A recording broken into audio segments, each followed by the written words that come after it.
Muy buenas tardes a todos. Saludamos también a quienes nos siguen por el video. Muchas gracias por acompañarnos en esta segunda sesión que vamos a tener sobre las cartas del Nuevo Testamento, empezando por las cartas de San Pablo. La vez pasada hablábamos sobre la persona de San Pablo y sobre la carta a los romanos, que es es considerada como su obra más grande, desde el punto de vista de teología un poquito teórica. La carta a los romanos es donde podemos encontrar el pensamiento de Pablo mejor expuesto. Les comentaba que mucho de este material está basado en este libro, Introducción al Nuevo Testamento, de Mark Alan Powell. Lo volvemos a promover para quienes quieran adentrarse un poco más en el conocimiento del Nuevo Testamento. Hoy vamos a continuar con las siguientes cartas. La siguiente es la primera carta de los Corintios, o a los Corintios. Y si la carta a los romanos es la obra de teología abstracta, teología teórica de Pablo, en la primera de Corintios encontramos su teología aplicada a situaciones bien concretas. La primera carta de Corintios que tenemos en nuestras Biblias parece ser que es parte de un intercambio de cartas entre Pablo y la iglesia de Corinto, y que no es la primera, porque en la primera carta de Corintios Pablo hace referencia a otra carta anterior. Entonces llegamos como que a la película ya empezada. Entonces parte del drama que leemos en Corintios ya llevaba un tiempo desarrollándose. Corinto era una ciudad muy difícil. Era una ciudad donde se tenía una vida muy disoluta. Era una ciudad que era famosa por sus burdeles. Incluso en el ambiente, en el lenguaje popular, en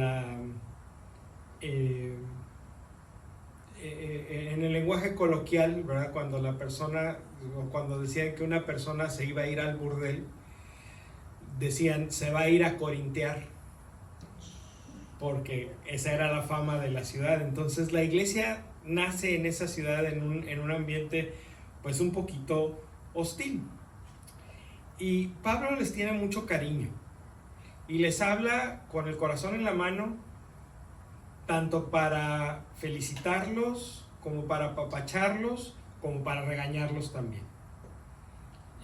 Pablo está muy presente con ellos en todos los aspectos de su desarrollo como iglesia. Fue escrita un poco antes que la carta a los romanos, probablemente entre el año 53 y 55. Es, si no la primera, de las primeras cartas de Pablo. Y bueno, está dirigida hacia una comunidad donde hay muchas personas que van iniciando su camino en la fe, cristianos nuevos que están aprendiendo a integrar el evangelio en sus vidas, y que por lo tanto tienen muchos retos en ese sentido.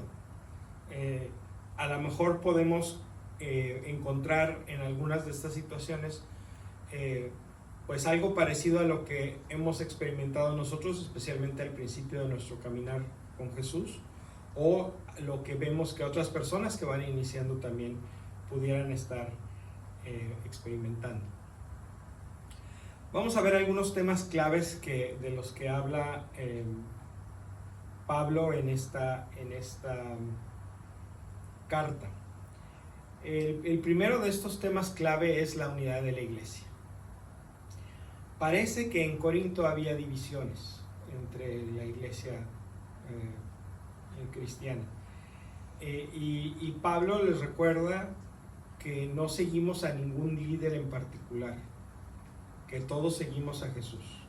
Fíjense, dice: les ruego, hermanos, en nombre de Cristo Jesús nuestro Señor, que se pongan todos de acuerdo y terminen con las divisiones, que encuentren un mismo modo de pensar y los mismos criterios. personas de la casa de Chloe me han hablado de que hay rivalidades entre ustedes. Puedo usar esta palabra, ya que uno dice, yo soy de Pablo, y otro, yo soy de Apolo, y otro, yo soy de Cefas, o yo soy de Cristo. ¿Quieren dividir a Cristo? ¿Acaso fue Pablo crucificado por ustedes? ¿O fueron bautizados en el nombre de Pablo? Entonces fíjense cómo los corintios decían, no, es que yo soy seguidor de Pablo, no, yo soy seguidor de Pedro, no, yo soy seguidor de Apolo, y otros, no, yo soy seguidor de Cristo. Y Pablo es muy enfático. Pablo no fue el que murió por ustedes, ni Pedro ni Apolo. El que murió por ustedes fue Cristo. Si van a seguir a alguien, sigan a Cristo. Y lo más importante, síganlo juntos, sin divisiones, sin divisiones. En nuestra iglesia de hoy también lo vemos a lo mejor un poquito de otra manera. Hay veces que con personajes carismáticos, y me refiero a carismáticos no de la renovación carismática, sino que tienen mucho carisma y que la gente se siente atraídos hacia ellos, ya sea en persona o ahora en tiempos modernos con la tecnología. Por ejemplo, el famosísimo padre Luis Toro. Uy, es que yo soy discípulo del padre Luis Toro. O el obispo Robert Barron, también atrae mucha gente. También lo vemos en cuanto a estilos de espiritualidad, movimientos, grupos.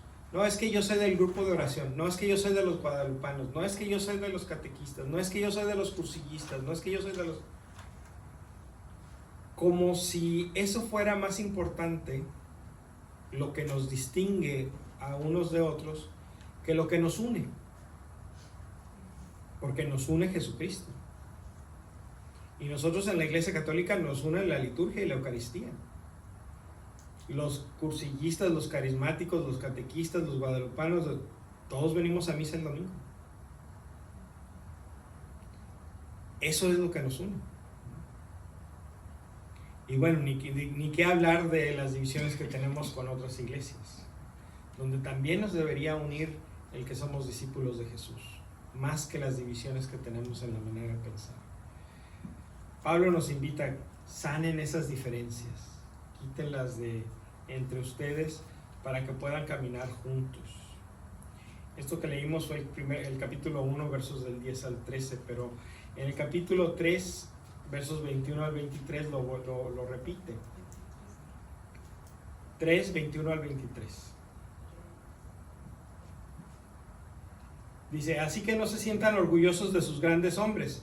Piensen que todo es para ustedes. Pablo, Apolo, Cefas, el mundo, la vida, la muerte, lo presente y lo futuro. Todo es de ustedes y ustedes son de Cristo y Cristo es de Dios.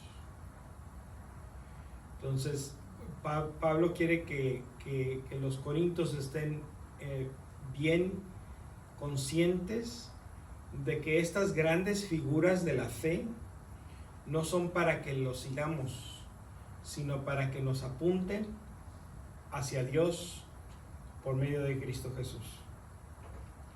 Que estos grandes personajes no están para ser nada más líderes en el sentido de mandones.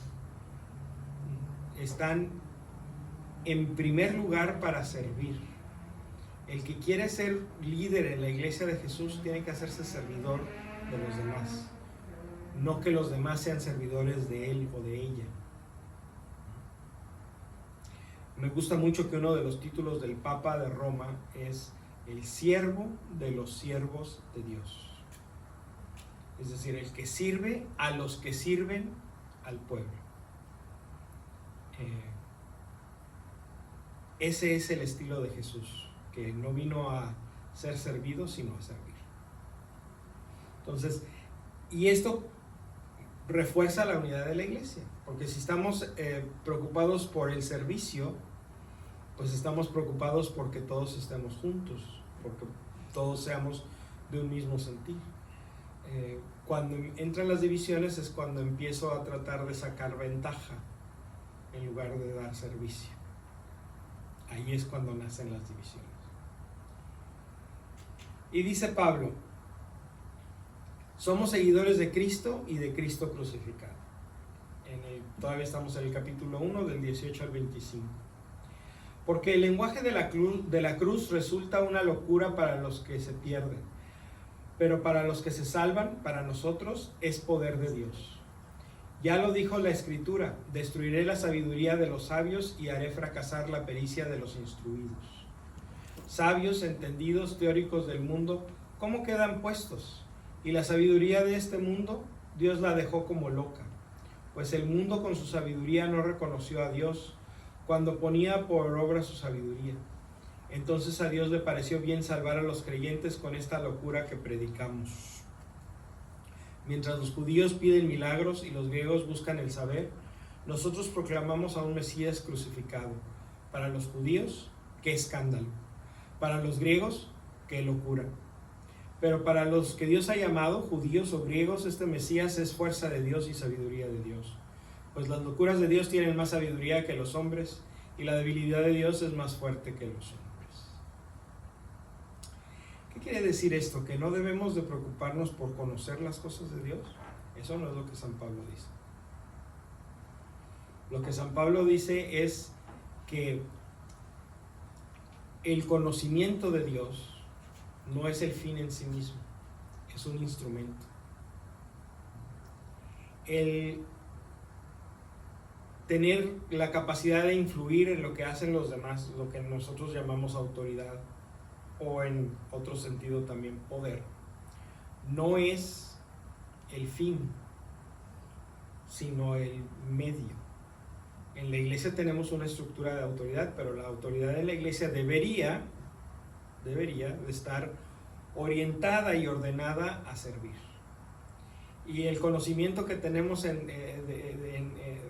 nuestra fe, lo que nos instruyen en la catequesis o en el estudio bíblico o en la teología, no tiene la capacidad de querer reducir a Dios a un sistema de pensamiento o a una explicación en términos humanos, sino que lo que busca es profundizar en un misterio que no tiene fondo para nosotros, el misterio de Cristo crucificado y resucitado. Por eso nuestros esfuerzos tienen un límite, nuestro conocimiento tiene un límite. ¿Nos acercan a Dios? Sí, claro, nos acercan. Pero para entrar en el misterio debemos de soltar nuestras ataduras, debemos de soltarnos de nuestras propias seguridades en nosotros mismos y dejar que el misterio de Dios nos transforme. Esa es la verdadera transformación que la cruz de Jesucristo nos trae. Los corintios tienen un problema muy específico que San Pablo quiere tratar en esta carta.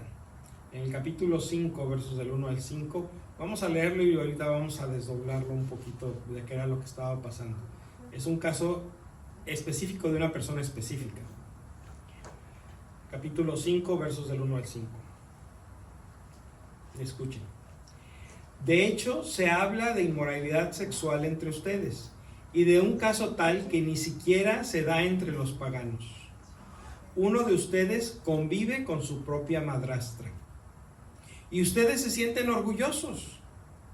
Más bien tendrían que estar de duelo y expulsar de entre ustedes a ese pecador. Sepan que yo he juzgado al culpable como si estuviese presente, pues estoy ausente en cuerpo, pero presente en espíritu.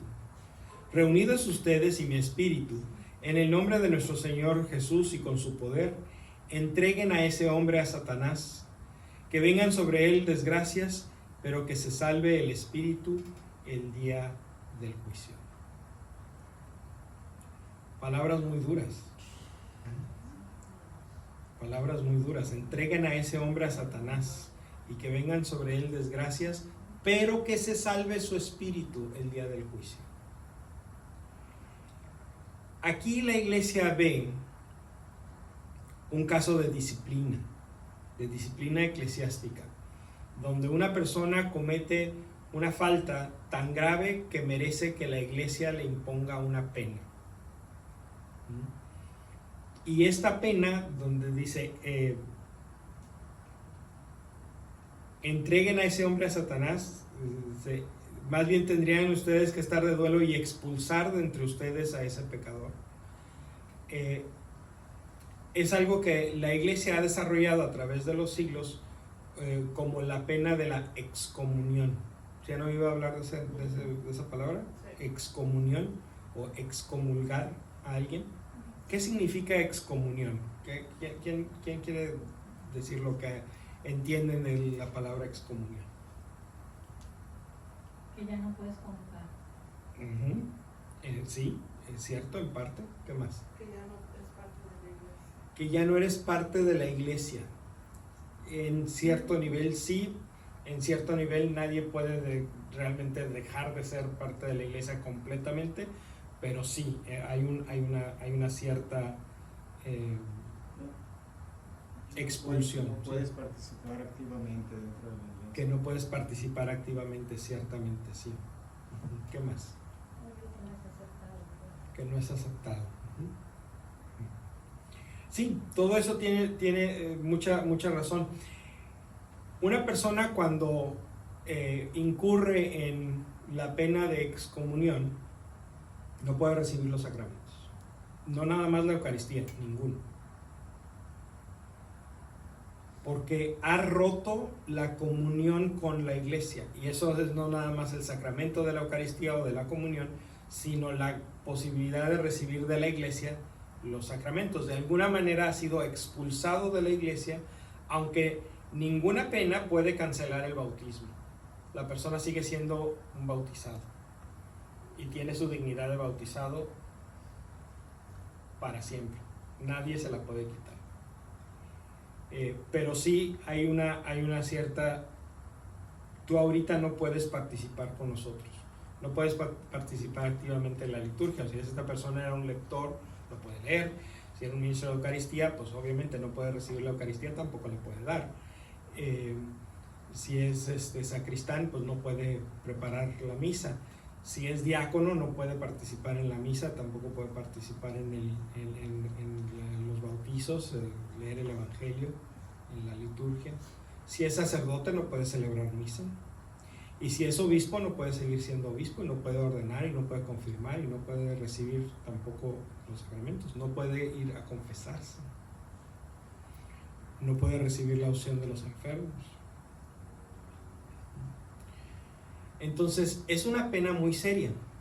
Pero como dice San Pablo, dice, pero que se salve el espíritu en el día del juicio. La excomunión tiene como finalidad el llamar la atención de la persona para que corrija su rumbo y regrese. Una excomunión es la versión adulta de un time out. ¿Te puedes confesar si estás...? No. Ahorita vamos a explicar cómo se resuelve el problema de la excomunión, pero así como ahora los psicólogos nos recomiendan, en vez de darle nalgadas a sus niños, llévenlos y denles time out para díganles, piensa en lo que hiciste y piensa cómo puedes tomar mejores decisiones. ¿Se han oído esa idea de que a los niños hay que darles time outs en lugar de nalgadas? Pues la excomunión es un time out. No quiero minimizar la excomunión, es algo muy serio.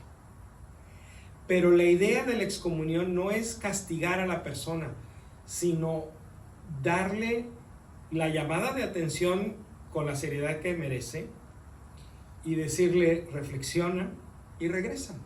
Cuando estés listo para regresar a la comunión de la iglesia, regresa.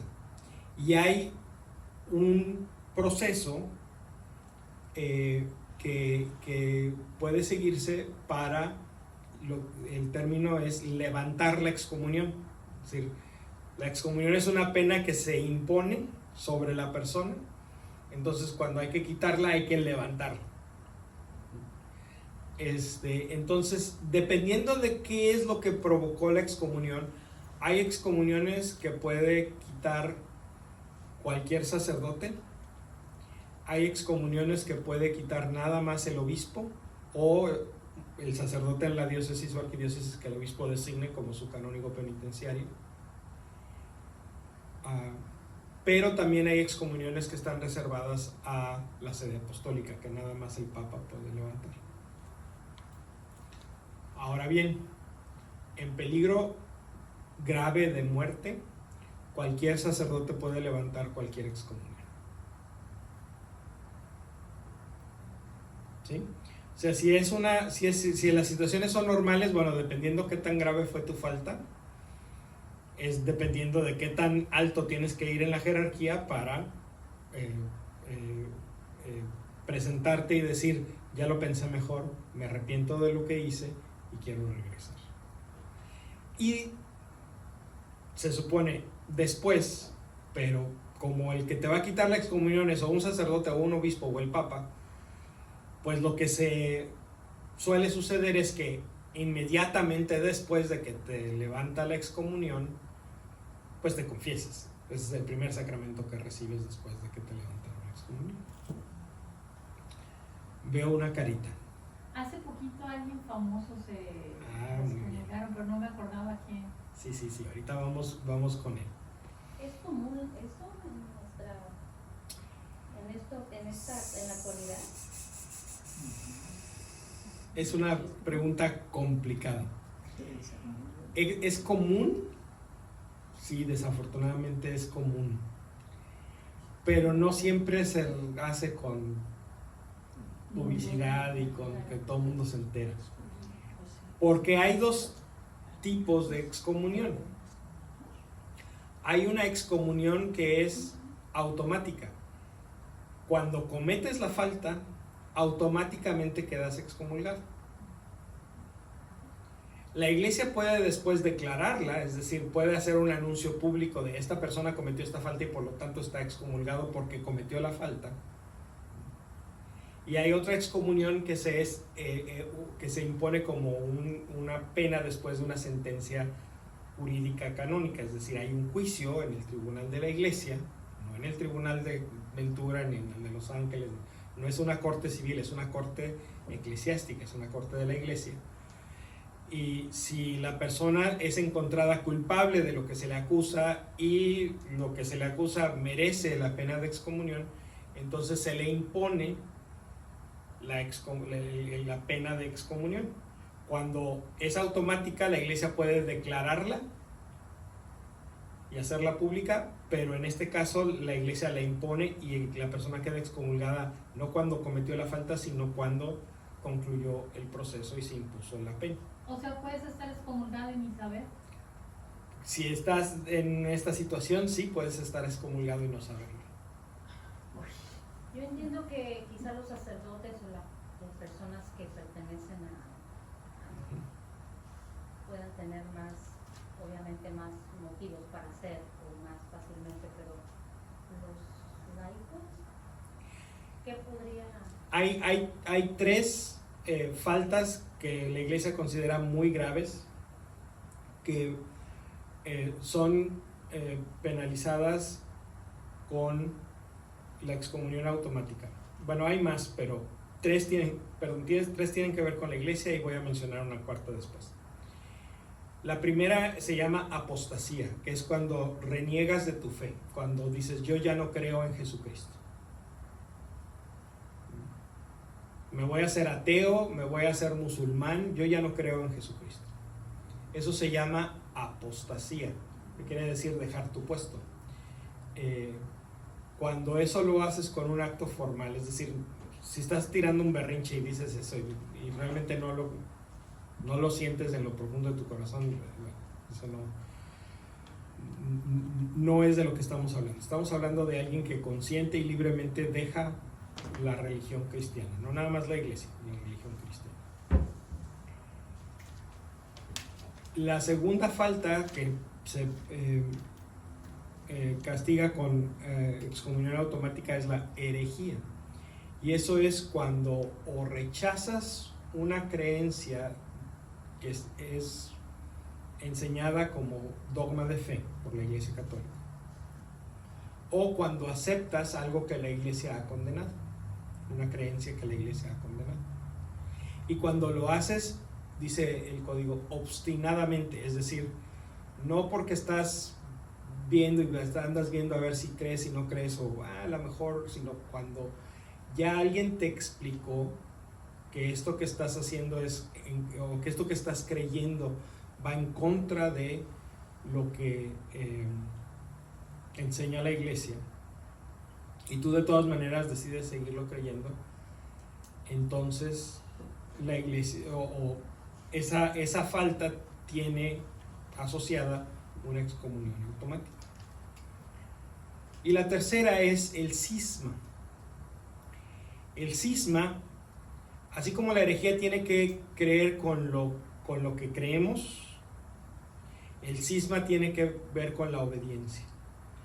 Cuando tú retiras tu obediencia del Papa o de quienes están en comunión con el Papa, entonces cometes cisma. Aunque sigas creyendo todo lo que enseña la Iglesia Católica, pero si no estás obedeciendo al Papa o a quienes están en comunión con el Papa y tienen autoridad de manera que debes obedecerlos, entonces eso se llama cisma y también es castigado con una excomunión automática. Entonces, quien con conocimiento de causa, no estoy hablando de alguien que inocentemente lo haga, porque acuérdense que todas estas cosas tienen que ser explícitas, obstinadas, es decir, la persona tiene que tener la oportunidad de dialogar con alguien de esto, de entender que lo que está haciendo está en contra de lo que enseña la Iglesia y aún así libremente decidir hacerlo. Pues respondiendo a la pregunta anterior, pues sí. Como cuando alguien se hace testigo de Jehová y dice, Por yo ya ejemplo. no quiero creer en que Jesús es Dios. Sí, eso está entre herejía y apostasía. Entonces esa persona queda excomulgada. Y entonces, ahorita que hay muchas personas que critican las decisiones que el Papa ha tomado últimamente, Los católicos tenemos libertad de conciencia y podemos decir, esto que el Papa está autorizando, yo no quiero hacerlo. Por ejemplo, hace algunos años la exhortación apostólica Amoris Laetitia, de una manera muy sutil, pero muy real, autoriza a las personas que están viviendo juntas pero no casadas por la Iglesia de acudir con su párroco y platicar sobre su situación y junto con su párroco decidir si pueden recibir los sacramentos o no. Antes la respuesta era absolutamente no. Lo que el Papa Francisco dijo es, vamos analizando los casos individuales, porque hay algunas veces que la persona no tiene la culpa de estar en la situación en la que está.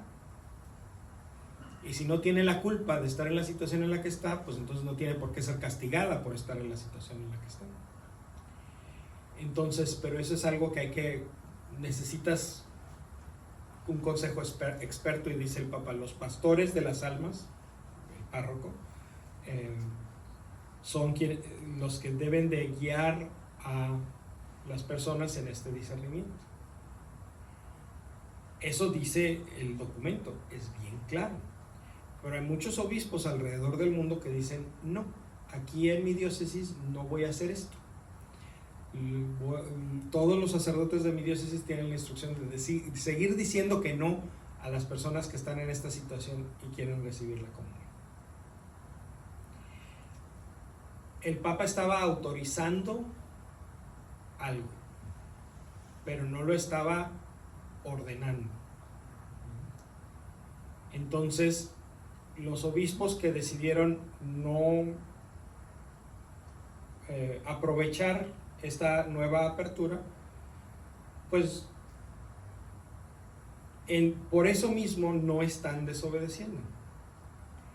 A lo mejor muchos de estos obispos tienen mucha más cola que les pise, pero por eso nada más, por eso no consiste en desobedecer.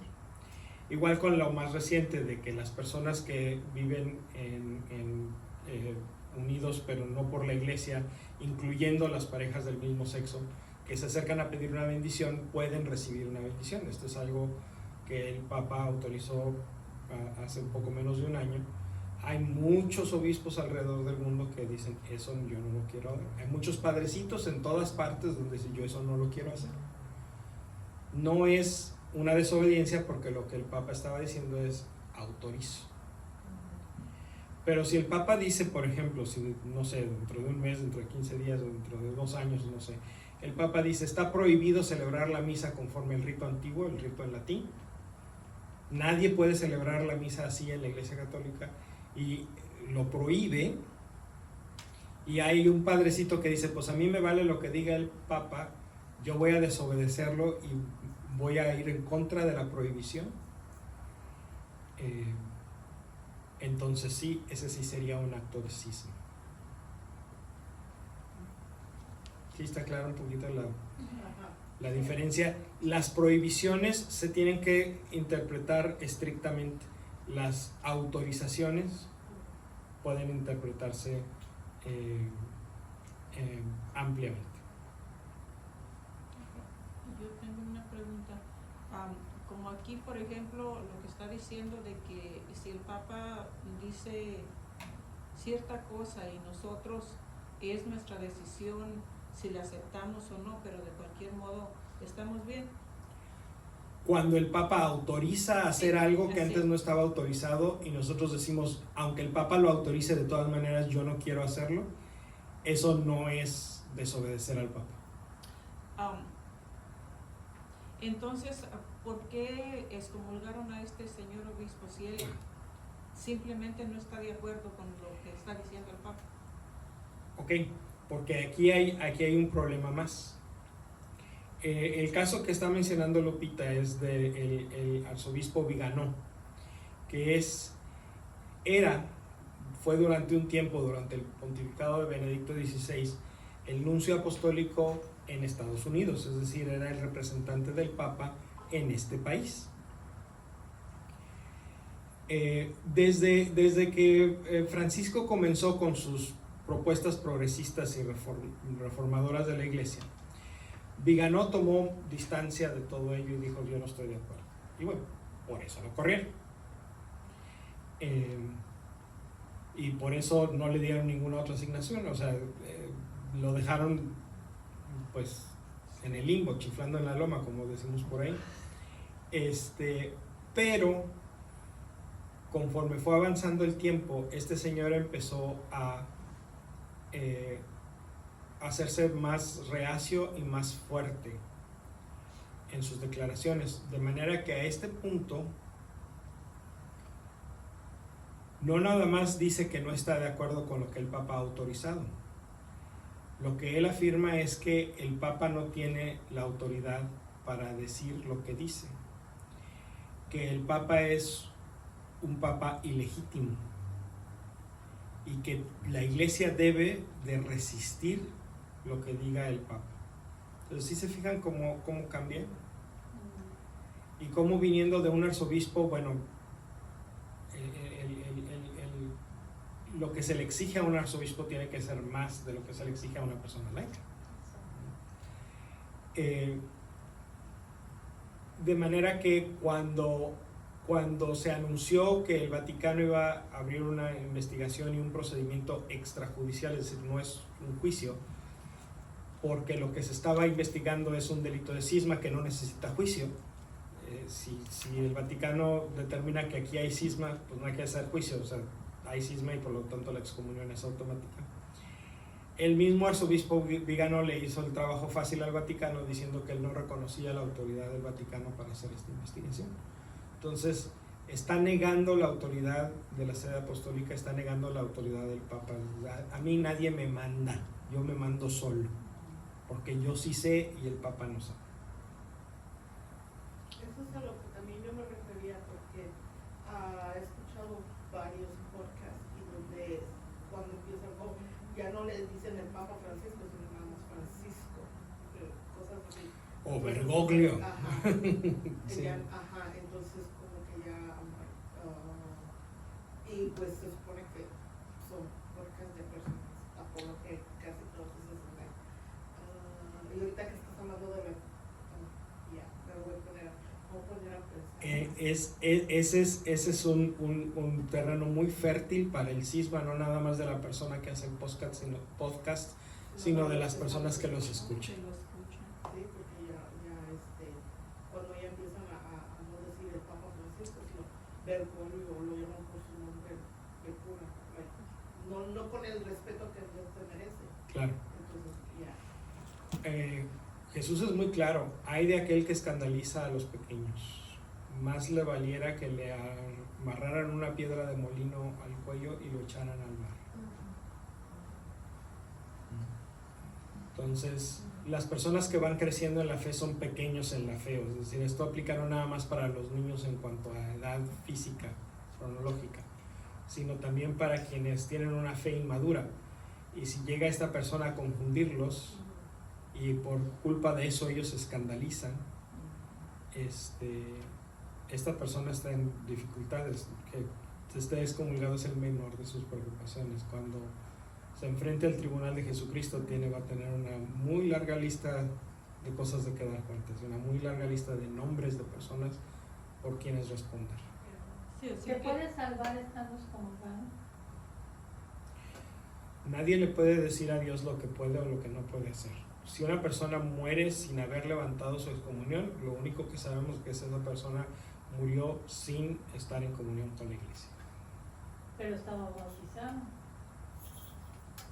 Sí, pero fue por lo menos culpable de la falta que le provocó la excomunión y no tuvo acceso a la confesión sacramental. Entonces, la iglesia no dice estás condenado. La iglesia simplemente dice yo no puedo hablar por ti, yo no puedo ayudarte, tú escogiste no estar con nosotros, ni modo, tú vas solo con el Señor Jesús. Entonces, Memo, como este señor obispo entraría, por ejemplo, aquí en la primera que es como apostasía, No, porque él sigue creyendo en Jesús. pero está renegando del Del Papa. representante de Jesús. Sí, por eso se hace la distinción. Cuando reniegas de Jesús es apostasía. Cuando reniegas del representante de Jesús es cisma. Y cuando reniegas de las enseñanzas de Jesús es herejía. Ahora, Viganó es culpable de cisma, eso es claro, eso lo determinó el proceso extrajudicial del Vaticano y su excomunión fue declarada en base a eso. Pero Viganó anda diciendo que él desconoce la legitimidad no nada más del Papa, sino del Concilio Vaticano II. Y el Concilio Vaticano II tiene enseñanzas dogmáticas. Por lo tanto, Viganó está también rechazando obstinadamente enseñanzas de la iglesia. Entonces puede ser que no nada más sea cisma, sino también herejía. Porque entonces ahí también envuelve a todas las personas, por ejemplo, yo a él lo escuché en un podcast y entonces a estas personas que lo apoyan, siguen apoyando a él, que apoyan entonces todo eso ya es como una... Para eso se declara la excomunión, ese es el propósito de declarar la excomunión. Él sabe lo que está haciendo. Pero entonces las A él- personas que lo siguen apoyando... A él nadie le tiene que decir que está excomulgado, él ya lo sabía. Pero la iglesia lo publica, lo declara públicamente, para que precisamente quienes estén en ese sentido de que es que a mí me caía bien y yo lo empecé a escuchar y yo lo empecé a seguir y yo ahora tengan que tomar una decisión. La excomunión de esta persona que es un líder presenta a los demás, a quienes eran sus simpatizantes, los presenta con una pregunta muy, muy seria y muy grave, con una opción, o con él o con nosotros. La persona es libre. pero con él o con nosotros, con los dos no puedes. Vamos al día. Y como las iglesias como San Vitus y ellos que de hecho desobedecen al Concilio Vaticano y tienen su propio rollo, ¿cuenta? De hecho, no tanto. ¿Ah, sí? Porque ¿qué parte del concilio desobedecen o rechazan? Pues yo no sé, o sea, yo nomás digo que la misita en latín y el velito en la cabeza. Pero todas esas cosas fueron reformas de después del concilio, La ropita. consecuencias del concilio. Sí, o sea, tienen una postura hostil hacia el concilio, pero lo aceptan porque pues tienen que aceptarlo si quieren seguir siendo católicos. Entonces, ellos están caminando un caminito muy angosto, ¿verdad?, entre la fidelidad a la iglesia y sus ideas anticuadas. Es un caminito muy angosto, es bien fácil salirse de ese caminito.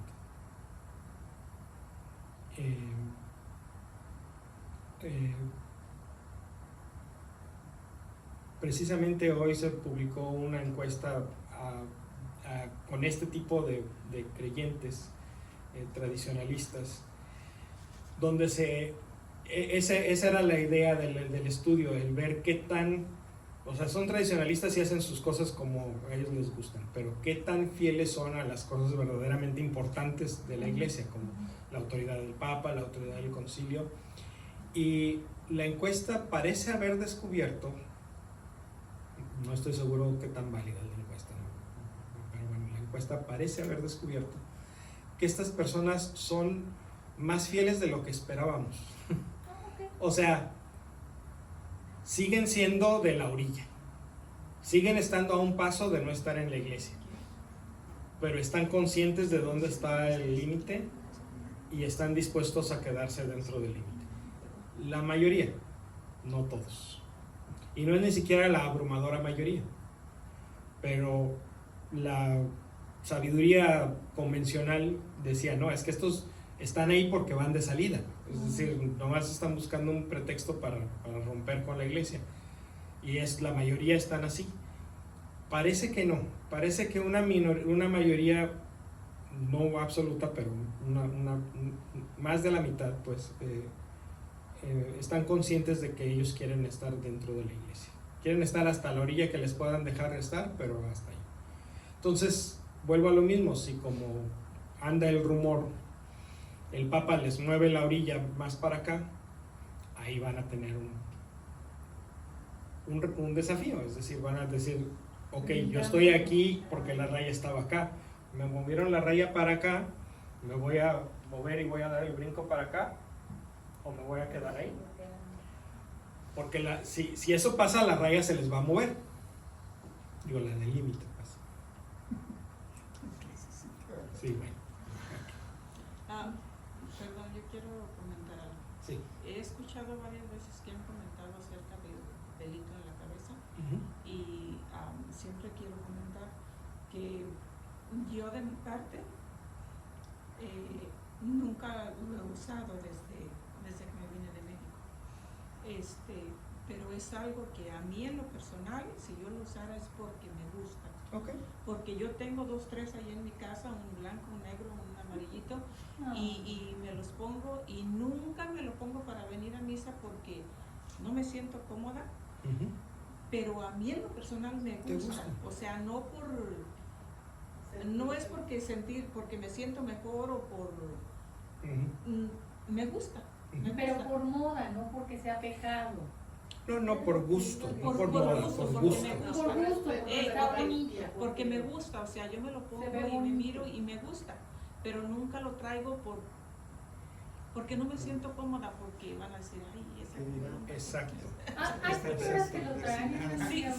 Sí, pero por eso estoy diciendo, porque he escuchado varias veces ya comentar de que las que traen su blondita en la cabeza, que muy santas, no creo que sea por eso, o porque se crean, ay, yo soy más buena que aquella otra, sino porque les gusta, como a mí en lo personal. Ojalá. Sí, hay personas que todavía les tocó crecer con eso, con esa tradición de que las mujeres para entrar a la iglesia se tapaban la cabeza. Y así las educaron y así crecieron, y eso es lo que ellas han vivido siempre y lo siguen haciendo. No hay ningún problema. Hay personas que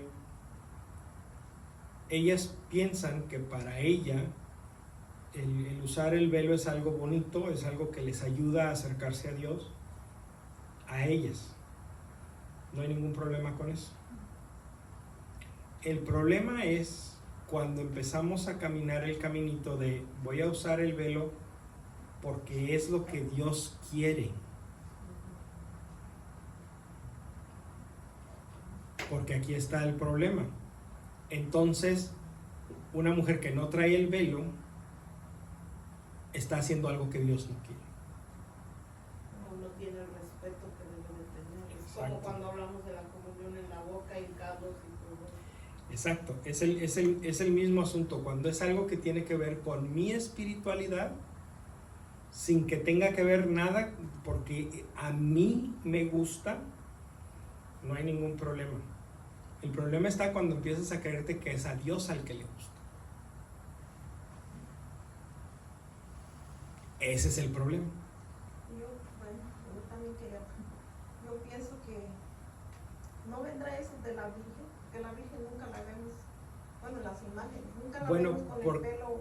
porque la ella Virgen, ahorita ahí está con su, porque la Virgen con era su un, manto, ¿no? Con su manto y tapada desde la cabeza.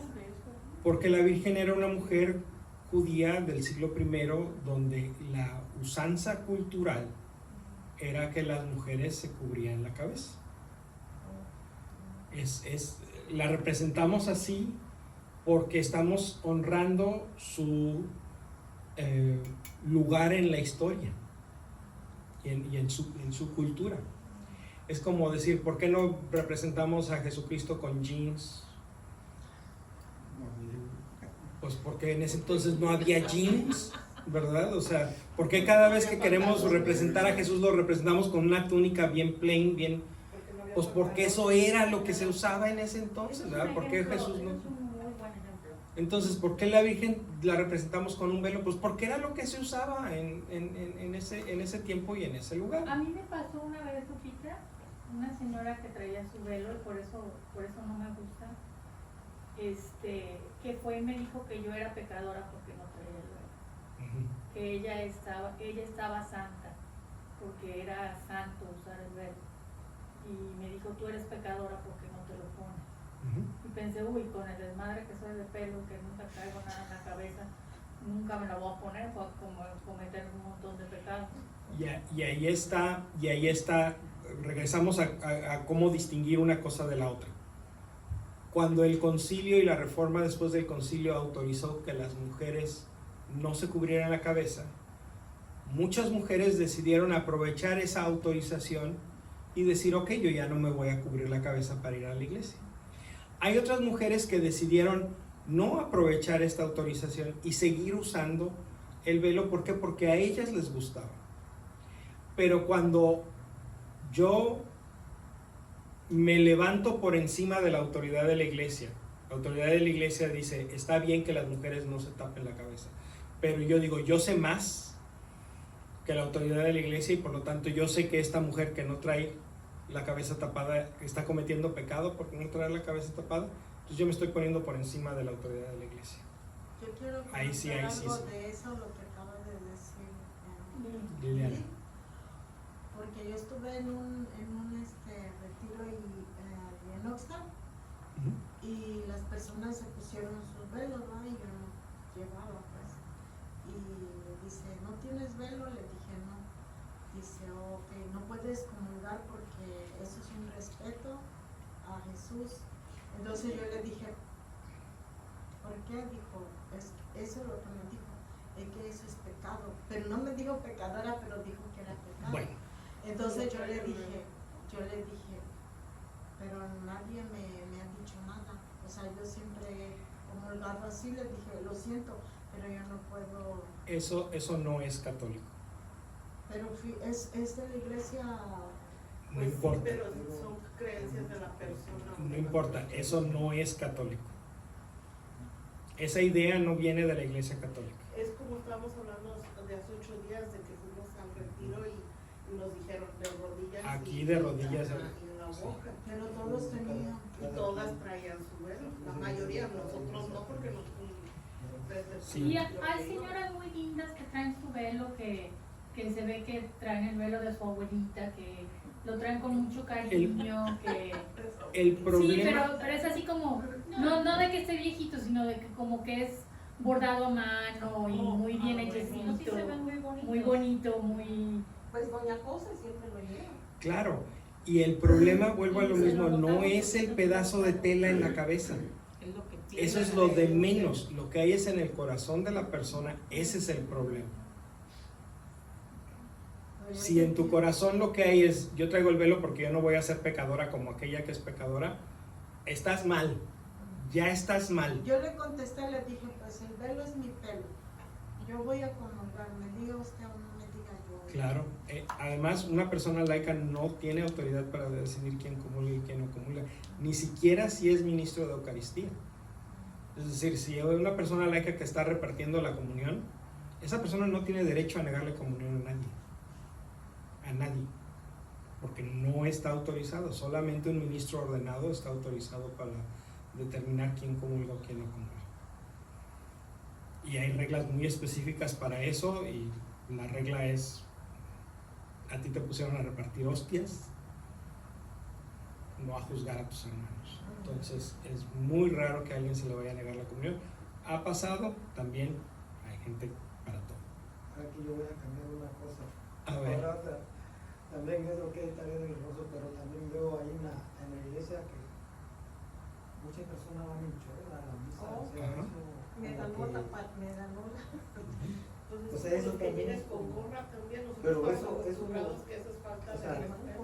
es como dice usted, Entras a la iglesia. si sabemos lo que estamos haciendo o no sabemos lo que estamos haciendo, o no sabemos dónde estamos yendo, o no sabes a dónde vas. La iglesia no tiene ningún problema con ninguna manera de vestir en particular.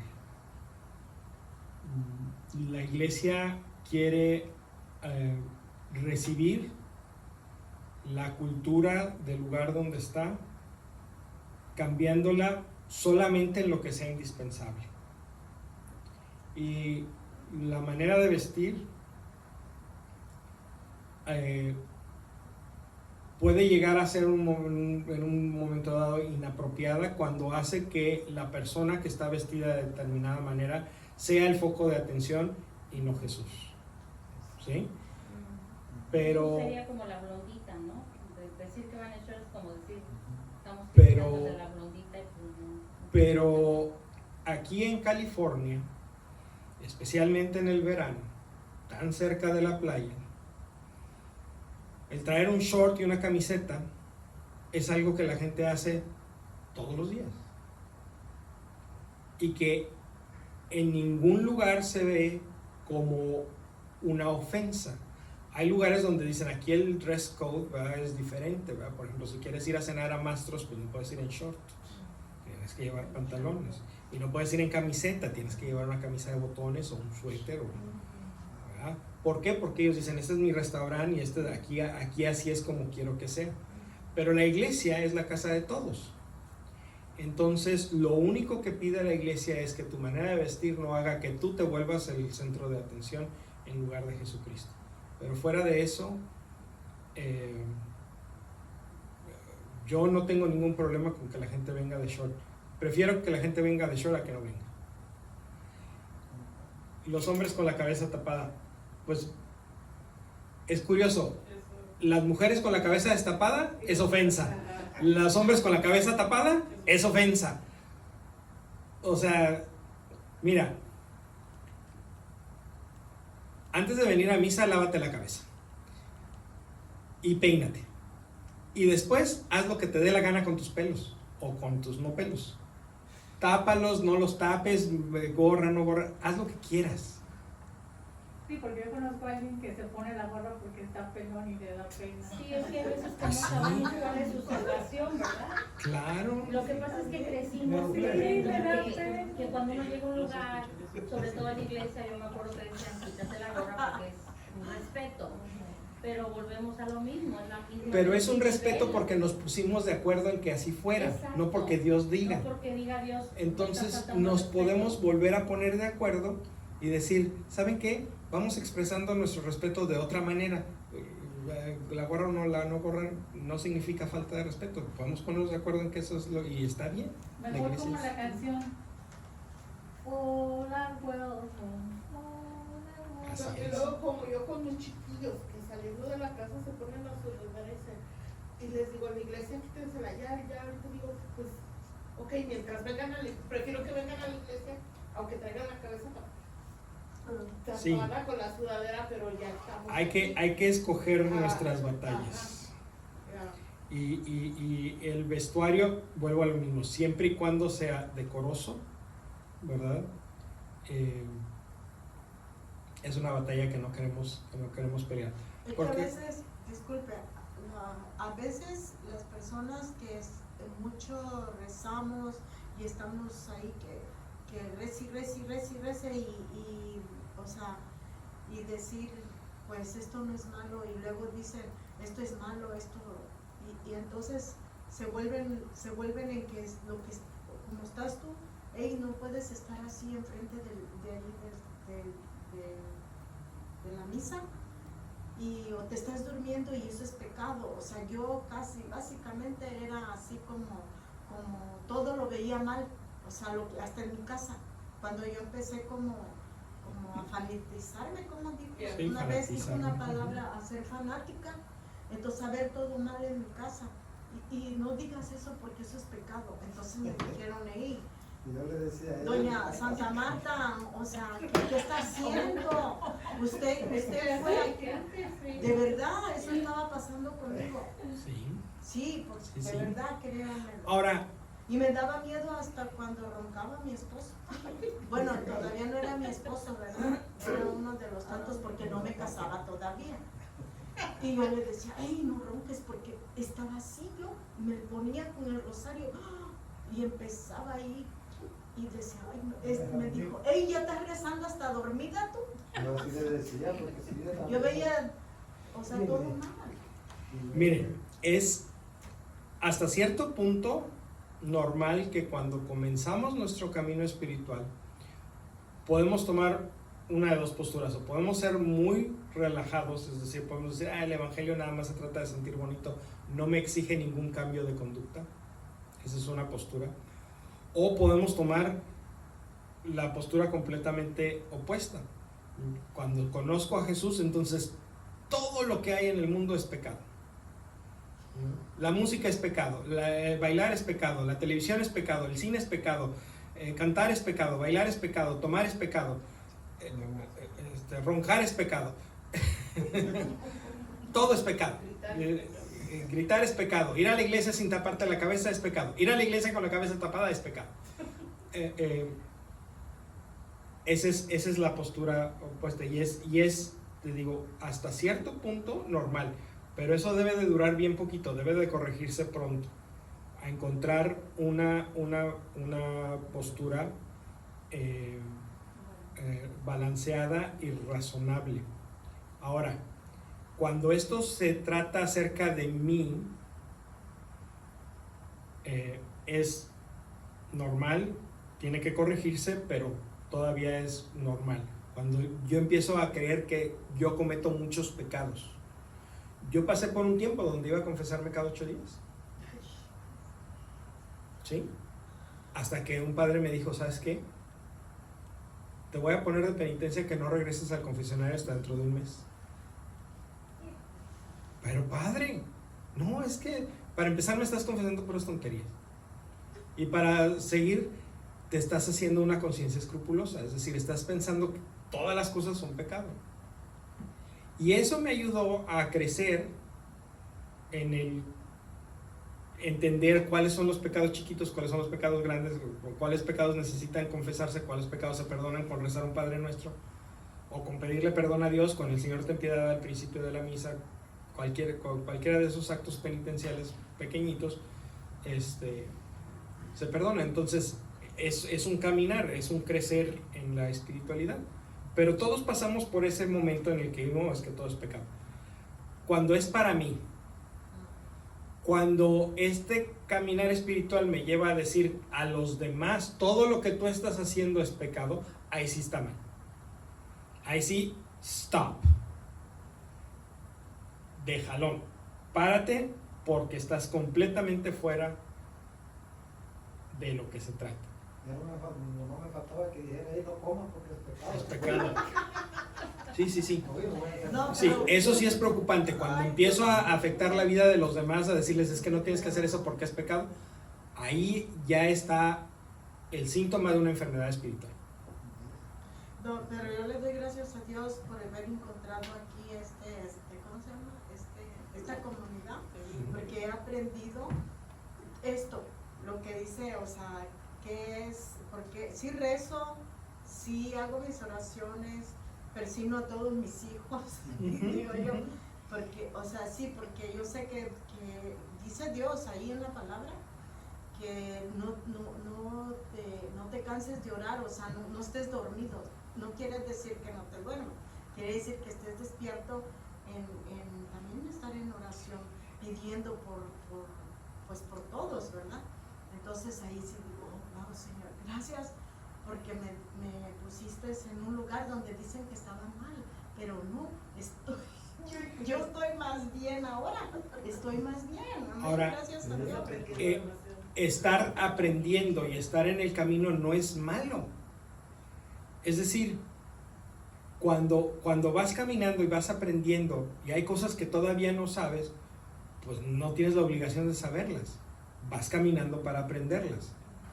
Pero sí hay, o sea, el camino es muy amplio, pero sí tiene sus límites. El límite es cuando tú eres quien estás aprendiendo, tómate tu tiempo para aprender. Pero cuando quieres empezar a afectar la vida de los demás, o quieres empezar a creerte más que los demás porque tú sí rezas 5 horas al día y los demás no rezan 5 horas al día, es de ahí sí empieza a Sí, traer. estaba afectando hasta mis hijas porque yo les veía todo mal Ok. a ella lo que hacía. Ok, entonces ahí sí había un problema que se corrigió y ya se corrigió y ya no está. No hay problema ya. Lo hubo, pero ya no lo hay. Yo no, Entonces todo está bien. Ok, gracias a No, porque Dios. sí le gracias a doy Dios. la cabeza. Gracias a Dios. Bueno, llegamos a la tercera parte de la primera carta. ¿Y no dijiste el cuarto? El cuarto, porque No. estos tres, apostasía, Ah. herejía y sacrilegio, tienen que ver con tu relación con la iglesia. Entonces, y sí es un poquito complicado cometer estas cosas. Pero hay una cuarta falta que el Código de Derecho Canónico de la Iglesia Católica condena con una excomunión automática, que es participar en un aborto voluntario cuando éste sucede. O sea, si la criatura efectivamente muere, quienes hayan participado libremente y a sabiendas en ello, incurren en una pena de excomunión automática. No está muy claro si la mamá está incluida, porque la mamá pues no está participando libremente, está bajo una presión tremenda. Es muy difícil juzgar lo que hay en el corazón de una mujer que ha tomado una decisión así de difícil. Entonces, hay quienes opinan que sí, incluida la mamá. Hay quienes opinan que no, la mamá nada más tiene que ir a confesarse. Pero bueno, esa diferencia se volvió teórica porque el Papa Francisco, precisamente para el Jubileo de la Misericordia, ¿se acuerdan del Jubileo de la Misericordia? Una de las cosas que dijo es que todos los sacerdotes del mundo que pudieran escuchar una confesión, porque no todos pueden, todos los sacerdotes del mundo que puedan escuchar una confesión pueden levantar la excomunión por causa del aborto. Y al final del año del jubileo dijo, este cambio se queda permanentemente en la iglesia. De manera que, aunque en papel el aborto está condenado con la excomunión, en la práctica eso ya no hace ninguna diferencia. Cuando estás lista o listo para arrepentirte de haber participado en un aborto voluntario y vas a confesarte, el sacerdote que te confiese tiene la facultad de levantar la excomunión y escuchar tu confesión al mismo tiempo. Entonces, para efectos prácticos ya no aplica, pero en teoría sigue aplicando. La iglesia lo que quiere con eso es mostrar lo grave que es este asunto del aborto. Pero sí, esa es la otra. Ahora, la excomunión puede imponerse como pena después de un juicio, de un proceso judicial canónico, por muchas cosas. O sea, el código no es explícito de decir estas merecen excomunión, sino dependiendo de la gravedad del problema, dependiendo de lo que haya sucedido, el tribunal puede decidir a esta falta le corresponde la pena de la excomunión. Una pregunta. Por ejemplo, si yo engaño a mi esposo y no me vengo a confesar, no vengo a pedir perdón, y yo sigo comulgando con mi esposo, pero no he venido yo a confesarme, ¿qué significa eso? Si una persona libremente y conscientemente comete el pecado de adulterio, el pecado de adulterio es materia grave. Si la persona sabe, por lo menos cree que es materia grave, y libremente, y aquí podemos hablar muchas horas de lo que significa libremente, pero libremente elige cometer el pecado de adulterio, pues entonces tenemos todos los elementos de un pecado mortal. Una persona que ha cometido pecado mortal no debe de recibir la Eucaristía antes de confesarse. Gracias. ¿Por qué? La iglesia considera eso un sacrilegio. Es decir, el recibir la comunión en ese estado es otro pecado más. En lugar de que sea algo bueno para ti, es otro pecado más que estás cometiendo. O sea, cometiste el adulterio, ya es uno. Ajá. Y luego Cometiste sacrilegio, ese es otro. Gracias. ¿Ok? Muy bien, pues vamos a ponernos de pie. Vamos a seguir avanzando con nuestros temas de las cartas de Pablo. Como ven, hay mucha tela de qué cortar, así que vamos a seguir con ellos por algunos viernes más, así es que sigan invitando a sus amigos y familiares. Vamos a despedirnos del Señor Jesús y de nuestro Padre Celestial con las palabras que Jesús nos enseñó. Padre nuestro que estás en el cielo, santificado sea tu nombre. Venga a nosotros tu reino. Hágase, Señor, tu voluntad en la tierra como en el cielo. Danos hoy nuestro pan de cada día. Perdona nuestras ofensas como también nosotros perdonamos a los que nos ofenden. No nos dejes caer en la tentación y líbranos del mal. Amén. Dios te salve María, llena eres de gracia, el Señor es contigo. Bendita eres entre todas las mujeres y bendito es el fruto de tu vientre, Jesús. Santa María, Madre de Dios, ruega, Señora, por nosotros pecadores, ahora y en la hora de nuestra muerte. Amén. Gloria al Padre, y al Hijo, y al Espíritu Santo. Como en el principio, será y siempre, por los siglos de los siglos. Amén. ¿Hay avisos, Mari? No de momento. Okay. Ya próximamente que viene al Festival Latino, vamos a participar, vayan sacando su traje de China poblana, nada más. Y vayan preparando el día para que todos podamos venir a ayudar. Es el 7 de septiembre. 7 de septiembre. ¿7 o 17? 7. 7 de septiembre. 7 de septiembre. ¿Qué se hace o qué? vamos a ver qué hacemos. Es el evento grande en el salón donde traemos el ballet folclórico y la música y la Comida y la comida. música y todo, el mariachi. Baile. Y luego está el cumpleaños de mi esposa. Ah, sí, entonces le vamos a cantar las mañanitas ahí también. Pastel. Muy bien. Bueno, pues el Señor esté con ustedes. Con tu espíritu. Que la bendición de Dios Todopoderoso, Padre, Hijo y Espíritu Santo descienda sobre ustedes y permanezca para siempre. Amén. Vamos a